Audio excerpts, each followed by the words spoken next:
एका मराठी माणसानं हे जे काही करून दाखवलेलं आहे. टेकमध्ये मी स्टोरीज लिहायचो, तर तिथंच US मध्ये चालू केलं आणि लोकांना ते खूप आवडलेलं. पण म्हटलं मी येतो इथं, एक 20-25 हजार रुपये मला मिळत होते त्याच्यामधनं. माझं स्वप्न होतं एक RJ बनणं. हो, माझं स्वप्न एक रेडिओ जॉकी बनणं होतं. आणि तर तसं ते मी आलो इथं, स्टार्टअप केली सुद्धा, फेल सुद्धा झाली. दुसरी स्टार्टअप केली, ती सुद्धा फेल झाली.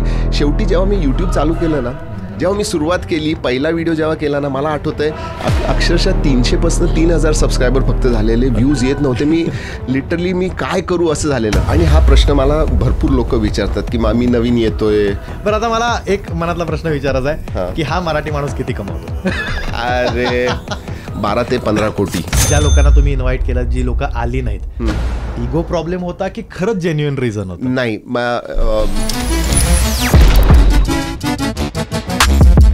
अरुण सर, कसं वाटतं स्टुडिओमध्ये? अरे खूप छान वाटतंय. आणि मला त्याहूनही छान ह्याचं वाटतंय की तू किती प्रोग्रेस केलेलं आहेस आणि आज तू इथं आहेस आणि तू माझा इंटरव्ह्यू घेतोय. हे मला इतकं आवडतंय, विचारू नको. So it's a great pleasure for me to be here. पण खरं सांगू, मला माझ्या मनात अजूनही ती आदरयुक्त भीती आहे की बोलू की नको. सिरियसली मी इतका भीतीदायक होतो का रे? नाही, कधी कधी मी म्हटलं आदरयुक्त भीती, म्हणजे रिस्पेक्ट तेव्हा पण होता, आजही आहे. आणि बरं वाटते की तुमच्यासोबत, म्हणजे आपण जेव्हा तुमचा बर्थडे होता त्यावेळी आपण रिसॉर्टवरती गेलो होतो, तेव्हा सुद्धा ते फोटो काढताना किंवा केक भरवताना तेव्हा सुद्धा जी भीती होती ती आत्ता मला ॲज अ इंटरव्ह्यू म्हणजे घेताना सुद्धा मला भीती वाटते. पण भारी पण वाटतंय तेवढंच. सो ही जी काही जर्नी आहे तुमची, एक टेक मास्टर म्हणूयात आपण, तर ही जर्नी तुमची जी काही सुरू झाली ॲज अ इंजिनियर तुम्ही सुरुवात केली होती. आणि आपण जे म्हणतो की engineers can do anything, so मी पण इंजिनियर आहे त्यामुळे मला पण हे रिलेटेड आहे सगळं.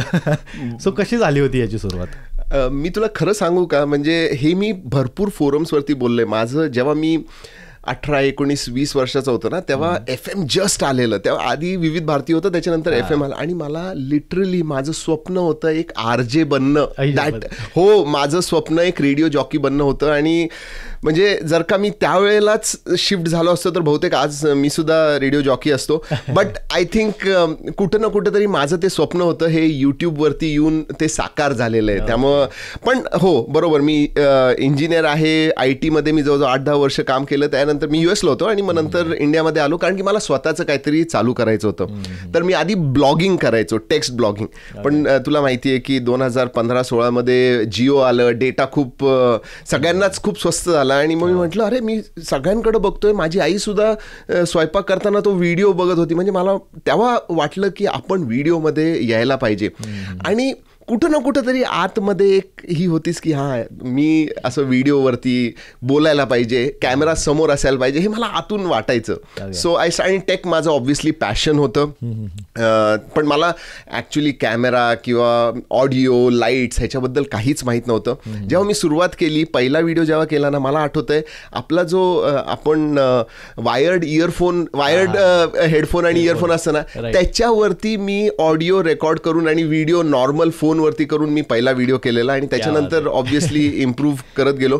पॅशन होतं त्याच्यामुळं इथपर्यंत. But I would like to ask you की जेव्हा तुम्ही IT मध्ये होता तर तेव्हा तुमची पोझिशन काय होती? कारण कॅमेरा फेस करणं इट्स लाईक, म्हणजे अशा गोष्टींमध्ये आपल्याला थोडंसं नाही का, आपण चलबिचल असतो की करू की नको, कसं होईल, मग ते चांगलं होईल की नाही.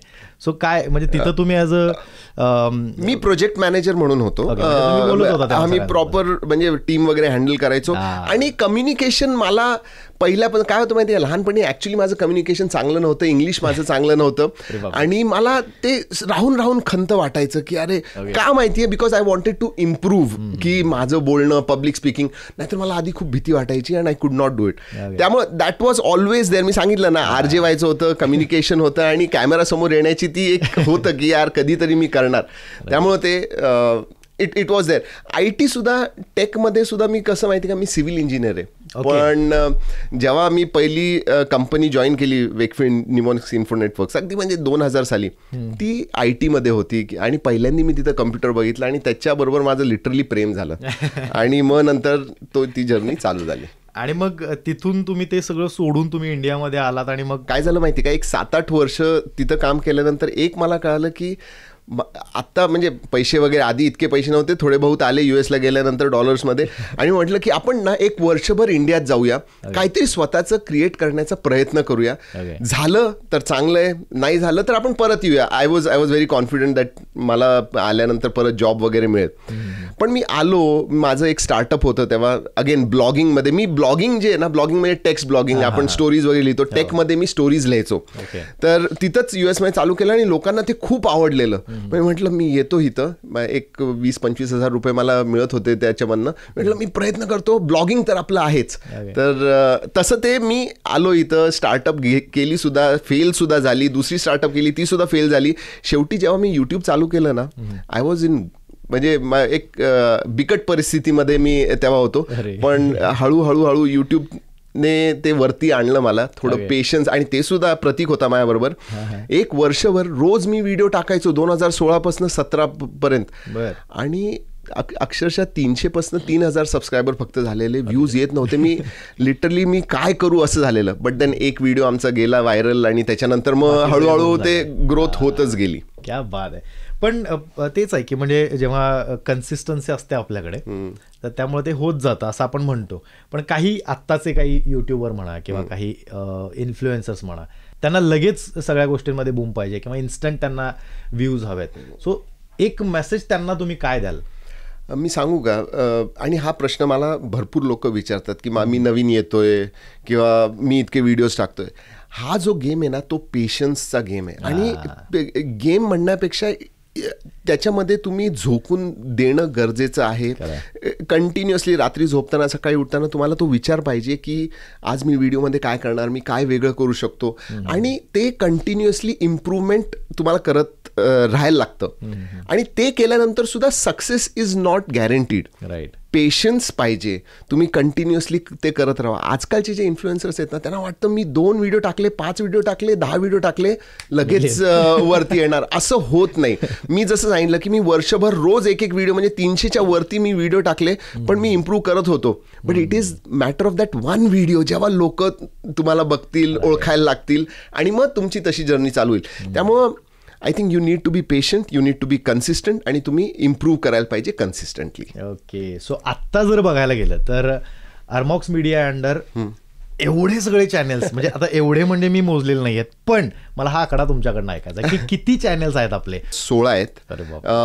इंस्टाग्राम टोटल जवळजवळ 8-10 आहेत. 10 ते म्हणजे मला सुद्धा एक्झॅक्ट काउंट माहिती नाही, पण बॉलपार्क सांगतो.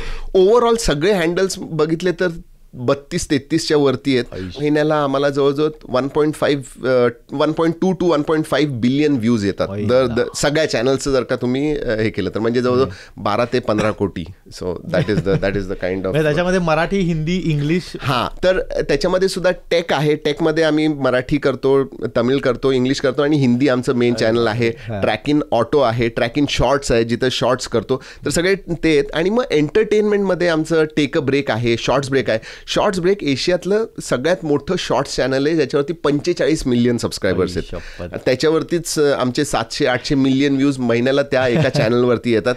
शीला दिदी, कामवाली बाई, जर का ग्रीन साडी तुम्ही बघितलं असेल, सगळ्यांनी बघितलेलं आहे, कारण की ऑब्व्हियसली तिथं सुद्धा ते एवढं मोठं झालं गेल्या 2 वर्षात. पण एक वर्षभरात आम्ही टाकत होतो व्हिडिओज, काहीही येत नव्हता. पण तिचा एक व्हिडिओ व्हायरल गेला, कुठल्या तरी ती मॉलमध्ये गेलेली, दुकानात गेलेली, तिकडचा 100 मिलियन गेला डिरेक्टली. आधी 1 लाख व्ह्यूज येत नव्हते, पण तो गेला, आणि त्याच्यानंतर सगळे व्हिडिओज व्हायरल गेले. तर असंच असतं. हेच सांगण्याचा उद्देश हेच की तुम्ही कन्सिस्टंटली टाकत राहा. यू विल नेव्हर नो कधी ती एक व्हिडिओ वरती जाईल आणि तुम्ही हळूहळू तुमची जर्नी चालू होईल. बरोबर. मला प्राऊड फील होतं की त्या एका व्हिडिओचा मी सुद्धा पार्ट आहे. हो, आणि तू बरोबर, तू तर एक्सपिरियन्स केलेला आहेस हे. आणि आपण सगळेजण असे बसलो होतो की सबस्क्रायबर वाढतायत, 1, 2, खरंच भारी होतं. तो एक्सपिरियन्स कमाल होता. ह्याच्यामध्ये ना एक यूट्यूब मध्ये ठीक आहे, बरेच लोक असे सुद्धा असतात ज्यांना व्ह्यूज येत नाही, त्यामुळे ते डाऊन जातात. पण असे सुद्धा वेळ येते, जसं शॉर्ट्स ब्रेकचं बघितलंय किंवा मी ट्रॅक इन टेकचे वेगवेगळ्या चॅनल्सचं बघितलेलं आहे की म्हणजे तुम्हाला इतका आनंद होतो, यू कॅनॉट एक्सप्रेस. जेव्हा मी पहिल्यांदा शॉर्ट्स ब्रेक बघितलं, लिटरली आधी 1.5-2 वर्ष प्रतीक, रवी हे प्रयत्न करत होते होण्याचा, ते झालं नाही, आणि एक व्हिडिओ गेला, आणि मग मी थक्क झालो. मी माझ्या स्वप्नात विचार केला नव्हता की एका महिन्यात 1 मिलियन सबस्क्रायबर्स ऍड होतील. पण एक आहे की एक मराठी माणूस ज्याला म्हणजे लोकांना असं वाटत होतं, जे युट्यूब बघतात त्यांना असं वाटत होतं की हा माणूस हिंदी असेल बाबा. मी सुद्धा जेव्हा इंटरव्ह्यूला आलो होतो तेव्हा मला पण असंच वाटत होतं की हा माणूस मराठी आहे असं झालं होतं. सो एका मराठी माणसानं हे जे काही करून दाखवलेलं आहे, म्हणजे एवढे 15-20 कोटीपर्यंत जे काही व्ह्यूज जातात किंवा फॉलोअर्स आहेत, सबस्क्रायबर्स आहेत, तर ही जी काही काय म्हणत आलं, ही सगळी जी काही जर्नी होती किंवा या लोकांना गोळा करण्यापाठीमागे जे काही लोकांचं श्रेय होतं, मी सांगू का, म्हणजे सगळ्यात आधी मी मोनिका म्हणेल, माझी वाईफ तिनं खूप मला मदत केली की नाही करशील, होईल. प्रतीक माझ्याबरोबर पहिल्या दिवसापासून होता, अर्जुन होता, निखिल होता, आता नाहीये पण निखिल होता, तर ही साजिद, माझा जो कंटेंट, हे जे कोर टीमची लोक जी आहेत ना, ती मला इतकी चांगली भेटली की they have taken it forward. So I will say my team, my family both are equally, म्हणजे त्यांच्यामुळं मी इथं आहे, to be honest with you. आणि दुसरी गोष्ट काय माहिती का, ते एक जे विजन होतं कंटिन्युअसली, मराठी माणसाचं कसं असतं माहिती, they try to play safe. आम्ही ते सेफ खेळलं नाहीये. मी आय टूक द रिस्क. ते बहुतेक माझ्या आतमध्ये असेल आणि दॅट रिस्क पेड ऑफ. भरपूर लोक घेतात सुद्धा रिस्क, मी असं नाही म्हणत आहे, पण जनरली जर का आपण बघायला गेलं तर मराठी माणूस जास्त रिस्क घेत नाही. मी त्या रिस्क घेतल्या आणि जेवढं काही कमवत होतो ते परत टाकत होतो, and that's why it has grown till here, आणि ह्याच्या पुढे सुद्धा तेच करत राहणार आहे. राईट. सो आता ज्या मेन गोष्टीसाठी आपण आहोत तिथं बोलतोय, 2K24 राऊंड टेबल. म्हणजे एवढ्या काय म्हणतात त्याला की एवढ्या वर्षानंतर असं काहीतरी चांगलं बघायला मिळतं युट्यूबवरती, किंवा आता सोशल मीडिया का जमाना आहे बॉस, असं काहीतरी बघायला मिळणं सुद्धा खूप मोठी गोष्ट आहे. आणि एक मराठी माणूस एवढ्या सगळ्या तगड्या लोकांना एका पॅनलवरती आणतोय, कसं? सोपं नव्हतं. काय होतं माहिती का, आम्ही इयर एंड अवॉर्ड्स आधी करायचो आणि आत्ता सुद्धा करतो, पण मला काय करायचं होतं माहिती का, टेकमध्ये जेव्हा म्हणजे टेक हा फील्ड असा आहे की लोकांचे खूप स्ट्रॉंग ओपिनियन्स असतात, जे क्रिएटर्स आहेत. म्हणजे एक टेक्निकल गुरुजी आहे, त्याच्यानंतर अजून सुद्धा भरपूर आहेत मोठे मोठे, तर त्यांचे स्ट्रॉंग ओपिनियन्स असतात. आणि मी एक गोष्ट बघितली, त्यांच्यामध्ये कधीही म्हणजे असं डिबेट असायचं, थोडी बहुत दुश्मनी असायची. तर मला या सगळ्या लोकांना एकत्र आणायचं होतं आणि एका पॅनलवरती बसून की बोला, तुम्ही सगळीजण बोला आणि सांगा, आणि बेसिकली मैत्री स्व करायची. काय होतं माहिती का, प्रत्येक जण आपल्या स्टुडिओमध्ये बसून व्हिडिओज बनवतं, but there is always that, अरे हा बरोबर नाही करत, ह्यानी हे चुकीचं, एकमेकांना पॉईंट फिंगर्स करतात. तर ते एका टेबलवरती येऊन आम्हाला डिस्कस करायचं होतं. पण एक गोष्ट सांगू का, खूप अवघड होतं, कारण की एक जण दिल्लीमध्ये, एक दुबईमध्ये, एक बँगलोर, एक नागपूर, असेच वेगवेगळ्या ठिकाणावरनं लोकांना मला आणायला लागले एका ठिकाणी, आणि ते सुद्धा शेड्यूल जवळजवळ 6 ते 7 वेळा चेंज केलं, कारण की प्रत्येक जण बिझी, टायमिंग वेगळं असतं. ते करणं was extremely difficult, but I am very happy. त्याच्यामधले काही येऊ शकले नाही ज्यांना आम्हाला आणायचं होतं, पण 8-9 लोक जे पॅनलवरती होती, दिग्गज लोक होती सगळे, म्हणजे सगळ्यांचे 15-20 मिलियन, 8 मिलियन, 5 मिलियन असे होते, आणि सगळे टेकमधले माहीर लोक होती. 2 महिने काम करत होतो त्या एका व्हिडिओसाठी. पण मला त्या लोकांच्या बद्दल विचारायचं आहे, म्हणजे असू शकतं असं की ज्या लोकांना तुम्ही इन्व्हाइट केलं, जी लोक आली नाहीत, इगो प्रॉब्लेम होता की खरंच जेन्युइन रिझन होतं? नाही, जेन्युइन सगळ्यांचे जेन्युइन, म्हणजे आता कॉन्ट्रोवर्सी याच्यामध्ये काही नाही, मला माहिती आहे तू कॉन्ट्रोवर्सी बघतोयस, पण त्यांचे प्रॉब्लेम्स होते म्हणून ते येऊ शकले नाही. कुणाचं फॅमिली प्रॉब्लेम होता, कुणाचं ट्रॅव्हल नव्हतं ते त्यावेळेला, आणि आम्हाला त्या डेटला करायचं होतं, नाही अजून मी पुढं मागं करू शकत नव्हतो, त्यामुळे जेन्युइनली ते येऊ शकले नाही. आणि दुसरी गोष्ट काय असते माहिती का, एका राऊंड टेबलमध्ये जास्तीत जास्त 8-9 किंवा 10 लोक मी ठेवू शकतो. क्रिएटर्स 20 आहेत, सगळ्यांना पॉसिबलच नाहीये बोलवणं, कारण की मग देन इट बिकम्स केओटिक. 3 तासाचं 10 तास झालं असतं, आणि मग ते इट वुड हॅव बीन खूपच जास्त क्राऊड झाला असता. म्हणून जे मेन क्रिएटर्स आहेत त्यांना बोलवलेलं होतं, आणि सगळे आले. एखाद दुसरे येऊ शकले नाही, ते आपण पुढच्या वर्षीच्या पॅनलमध्ये बोलू. So that is what 2025 ready आहे. येस, ऑलरेडी रेडी आहे. आणि आम्ही ह्या वेळेला IBTR केलं, आणि IBTR व्हायरल केलं शॉर्ट फॉर्म क्रिएटर्सचं. त्यांचे सुद्धा 10-15 मिलियन, तिथं सुद्धा 7-8 आहेत. IBTR पेक्षाही जास्त हे जे नवीन तू जे मला विचारलं, आता इन्फ्लुएन्सर्स येतात नवीन, ज्यांना यायचं असतं त्यांनी तर ते बघायला पाहिजे, कारण की कसं आहे माहिती काय, रील्सवरती आणि शॉर्ट्सवरती अशी लोक आहेत की अटेन्शन स्पॅन अजिबातच नाही आहे त्यांना, म्हणजे एकानंतर एक सगळं बघायचं असतं. आणि त्याच्यामध्ये सक्सेस करणं म्हणजे एका मिनिटात तुमचा अख्खा व्हिडिओ जो मी 10 मिनिटं 12 मिनिटाचा बनवतो तो एका मिनिटात असा बनवायचा की त्याच्यामध्ये हुक आहे, त्याच्यामध्ये ड्रामा आहे, त्याच्यामध्ये म्युझिक आहे, त्याच्यामध्ये वेगवेगळे सिनॅरिओज आहेत. मग ते त्या लोकांना ठेवतील, नाही तर पहिल्या 3-4 सेकंदात लोक निघून जातात, स्वाईप अप करतात. तर ते सुद्धा डिस्कशन 2 तासाचं ते IBTR व्हायरल आहे, नक्की बघ तू. It is going to be very interesting. पण हे जे सगळे लोक आले होते IBTR साठी, तर हे आता सगळे ऑब्व्हियसली म्हणजे तुम्ही बोलवलं आणि मग ते आले, त्यांनी मान राखला वगैरे, या सगळ्या गोष्टी आहेत. पण आता सगळेच एकमेकांचे फ्रेंड्स आहेत का, की अजून काही ग्रजेस आहेत त्यांच्यामध्ये असं वाटतं तुम्हाला?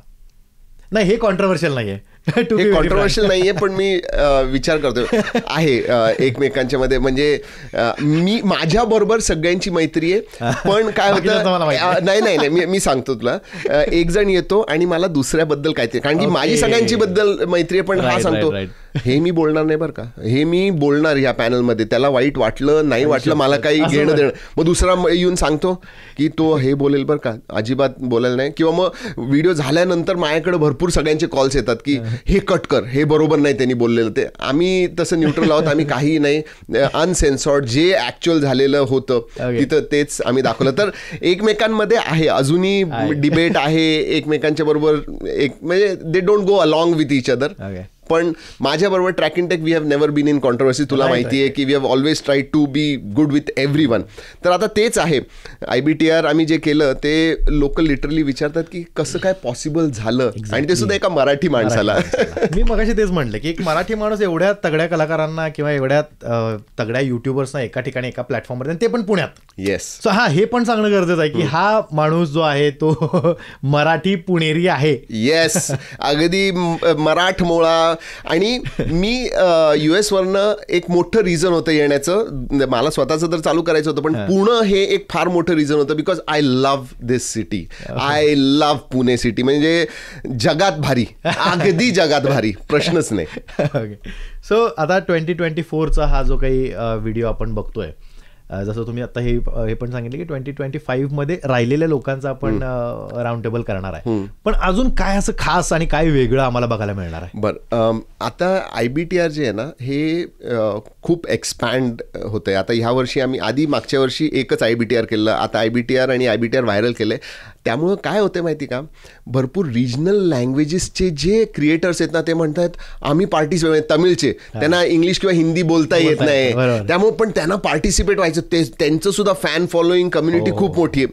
तर आम्ही IBTR तमिळ करणार आहे, रिजनल करणार, आणि IBTR मराठी सुद्धा येतंय. IBTR मराठी फेब्रुवारीमध्ये शूट होणार आहे, त्यामुळं it is going. So we are basically pan India, सगळ्या लोकांना कव्हरेज करू असं आम्ही करणार आहे. आय थिंक यूट्यूब कम्युनिटीमध्ये, क्रिएटर कम्युनिटीमध्ये हे पहिल्यांदाच असेल की एक कुठला तरी युट्यूबर अशा सगळ्या युट्यूबर्सना अक्रॉस पॅन इंडिया घेऊन येतोय आणि एक मराठी माणूस. हे जास्त महत्वाचं, मराठी माणूस मागं नाही पडला पाहिजे.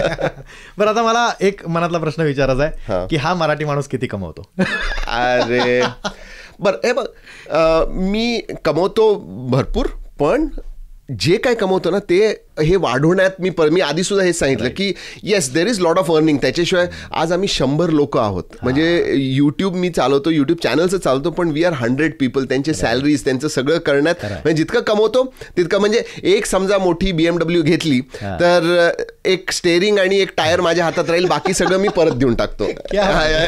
असं मी एक्झाम्पल मला आवडलं. मला इतका आनंद वाटतोय, मी तुला सांगू शकत नाही की लुकिंग ॲट यू, आणि आय फील प्राऊड की आमच्या इकडनं तू इथं आलास आणि इतकं छान बोलायला लागलायस. आय लिटरली, मी जेव्हा सुद्धा गाडीमध्ये FM लावतो, रेडिओ सिटी लावतो, तेव्हा तू असलास ना की इट रिमेन्स देअर, अदरवाईज मी शिफ्ट करतो. So I am very proud of you and it's my pleasure. Thank you so much, मला इथं बोलवल्याबद्दल खूप आनंद झाला इथं. Thank you so much. Thank you so much.